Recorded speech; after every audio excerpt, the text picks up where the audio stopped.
and what was your reaction? I think it's terrible. Look, I looked at the hostages that came in, and they're emaciated.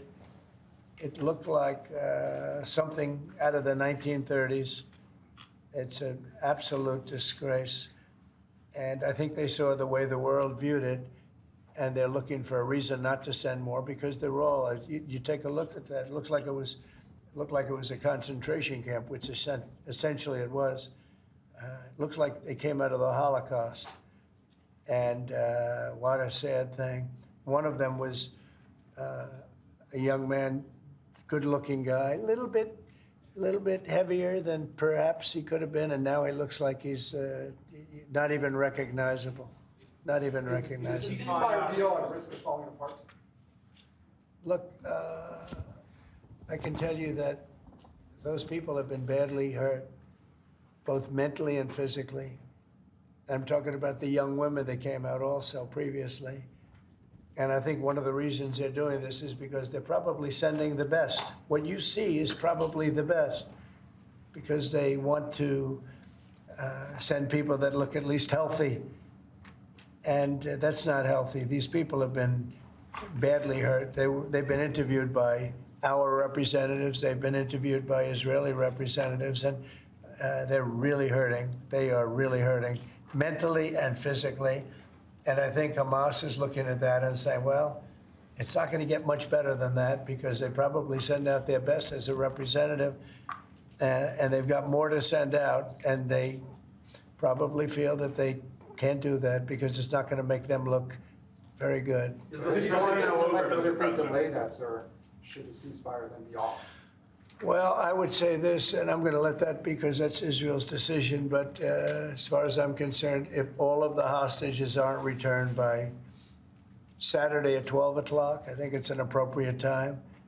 I would say cancel it and all bets are off and let hell break out. I'd say they ought to be returned by 12 o'clock on Saturday, and if they're not returned, all of them, not in drips and drabs, not 2 and 1 and 3 and 4 and 2. Saturday at 12 o'clock, and after that, I would say all hell is going to break out. And I don't think they're going to do it. I think a lot of them are dead. I think a lot of the hostages are dead. I think it's a great human tragedy what's happened, how people can be that mean to do. I mean, the one guy was laughing when a hostage, he thought his family was alive, found out the family was dead, and his captor, so to speak, started laughing because he thought it was so funny. You know, this is a different group of people. No, I would say Saturday at 12, we want them all back. I'm speaking for myself. Israel can override it, but from myself, Saturday at 12 o'clock, and if they're not here, all hell is going to break out. Mr. President, in an interview this weekend, you said that Palestinians would not be guaranteed the right to return to Gaza if the U.S. were to develop it. What did you mean by that? And under We've spoken to a lot of Palestinians. They would love to leave Gaza if they could find a place to be. And I've spoken to various leaders of various countries in the not so distant area from where we're talking about, the Gaza Strip.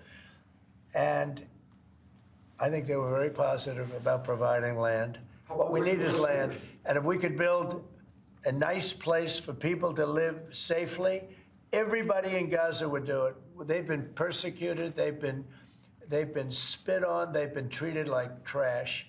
And they would love to get out of Gaza. But until now, they never had an alternative. Now they have an alternative. And as far as Hamas is concerned, you're seeing the real Hamas now with the hostages. Mr. President, what if they on Gaza, you have the... Who are you, from where? The Wall Street Journal, sir. Yeah, that's what I thought. The Jordanian leader is coming in to see you. Yeah.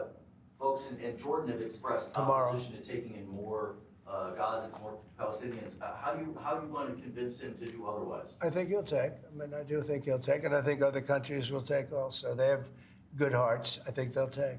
But what about the Palestinians who just won't leave? Our team has spoken to many. They're all going to leave when they have a place that's a better alternative. When they have a nice place that's safe, they're all going to leave. It's a hellhole right now. But how are you so sure? Would the U.S. force them to leave? You're going to see that they're all going to want to leave. Mr. President, when it comes to Saturday at noon, there's an American hostage who's still being held by Hamas right now. Are you worried that? Look, you know, who knows? Are they alive? Are they not alive? But I saw the condition. When I saw the condition of the last ones that came out, and the women too, everybody. The one woman had her hand blown off because she was trying to stop a bullet being fired at her, okay? Kind of a situation as that. You saw her. I just think it's time to either you release everybody. They're not going to be alive right now, based on what I saw over the last 2 days. They're not going to be alive for long. Saturday at 12 o'clock, and after that, it's going to be a different ballgame. Mr. President, when you say all hell is going to break loose, are you speaking about retaliation from You'll Israel? find out, and they'll find out too. Hamas will find out what I mean. Mr. President, with the They're going to find out what I mean. These are sick people, and they'll find out what I mean Saturday at 12 o'clock. But no involvement How with about the U.S. Palestinians from the West Bank? Are they going to be relocated too? What's your Well, position right on the now, West no. Bank? Right now, they're there, and I assume they want to remain there. It's different. They're there. It's never been like what we're talking about with the Gaza Strip. So they're going to continue there? You have No, no plans there.